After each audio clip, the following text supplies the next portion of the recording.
Bienvenue dans l'esprit d'actu. Le printemps arabe, une manipulation. Pour en parler, je reçois Naoufel Brahimi Al-Mahili. Alors bonjour à vous. Alors vous êtes l'auteur de cet ouvrage, Le printemps arabe, une manipulation. Alors sans nier les conditions objectives qui ont poussé les peuples arabes à se révolter, à savoir le népotisme, régime autoritaire, crise économique et sociale, vous affirmez que ces soulèvements populaires ont été encouragés par les États-Unis, via notamment le Qatar qui est son sous-traitant. Oui, ces soulèvements ont été au moins accompagnés par le Qatar dans une vision américaine qui a déjà été esquissée par l'administration Bush, connue sous le label le Grand Moyen-Orient. Après le 11 septembre, il fallait trouver des régimes dans le monde arabe capables d'absorber cet islamisme qui est devenu un vrai danger. Avec Bush, ça n'a pas marché parce qu'il déclamait, il donnait des ordres, il voulait faire ça par le haut, en donnant des feuilles de route aux chefs d'État. Bush est parti et il y a eu l'étincelle en Tunisie. Ces régimes étaient indéfendables en l'état.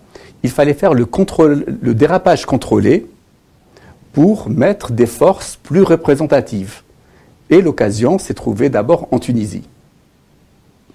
Alors justement en Tunisie, on va parler avant tout du Qatar. Donc le Qatar dispose de plusieurs atouts, notamment sa chaîne satellitaire Al Jazeera. Alors au sujet d'Al Jazeera, vous affirmez que c'est plus qu'une chaîne satellitaire, c'est carrément un ministère bis, et que cette chaîne a parfaitement su orchestrer la dramaturgie de ces soulèvements arabes. Tout d'abord, il faut aussi rappeler qu'Al Jazeera est très vu dans le monde arabe. Et quand Al Jazeera a commencé, notamment dans le pays du Maghreb, ça a boosté les ventes des antennes paraboliques, on les appelait les couscoussiers. C'est devenu un instrument maison. Et Al Jazeera a trouvé, dès le début de sa création, un langage qui plaît aux populations arabes. C'est-à-dire il ramenait des vrais opposants. Il gênait les régimes. Donc Al Jazeera a une tradition de gêner les pouvoirs en place. Et tous les chefs d'État arabes, sans exception, se sont plaints d'Al Jazeera. Donc Al Jazeera a continué sur ce fonds de commerce. Elle a construit une crédibilité à un moment donné et elle profite de cette crédibilité. Alors Al Jazeera, plutôt le Qatar dispose donc d'Al Jazeera, mais également du Cheikh Qaradawi, le téléprédicateur connu dans le monde musulman. Et vous affirmez que le Cheikh Qaradawi est également un des socles de cette stratégie. Tout d'abord, en Tunisie, quand ça a vraiment commencé, c'est après la mort de Mohamed Bouazizi, c'est ce jeune Tunisien qui s'est immolé. Une fois qu'il est mort, Al-Qaradawi a fait une fatwa pour l'élever au rang de martyr, sachant qu'en islam, le suicide est interdit. Donc c'est lui donner le statut de martyr, ça a contribué à galvaniser les foules déjà islamisées ou pré-islamisées. Alors on va parler du cas de la Tunisie, la Tunisie actuelle. Vous affirmez à ce sujet que le Qatar est le véritable DRH, directeur des ressources humaines, du gouvernement tunisien. D'abord du gouvernement tunisien, puisque les principaux dirigeants se trouvaient à Doha et ceux qui étaient à Londres étaient financés par les Qataris. Et il faut aussi voir en Libye et les Égyptiens qui étaient... Il faut comprendre que Doha est devenu la Mecque des opposants arabes. C'est un système qui ne pouvait que marcher. Les gens étaient réfugiés, ils n'avaient pas de dossier à constituer avec les photos. Ils étaient pris en charge, logés, nourris, blanchis dans des conditions plus qu'acceptables, et on leur donnait la parole. Donc, le Qatar avait un stock d'opposants arabes tout le temps à sa disposition. Alors, on parle de la Tunisie, on va parler maintenant de la Syrie.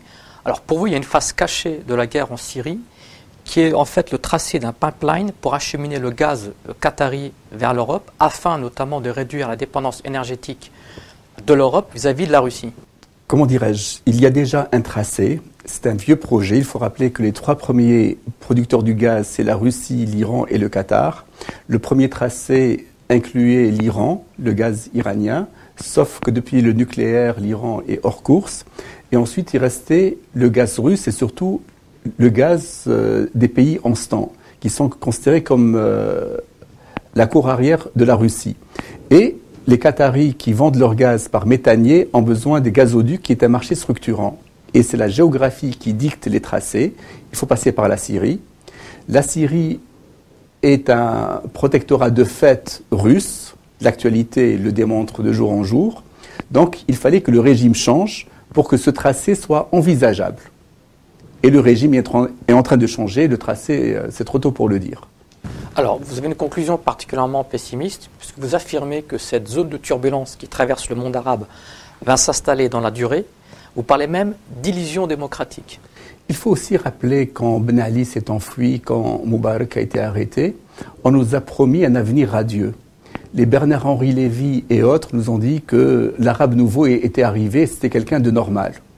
Et quand je lisais ces analyses en disant que l'avenir démocratique va survoler le monde arabe, je trouvais que c'était des paroles d'une chanson pour Mireille Mathieu.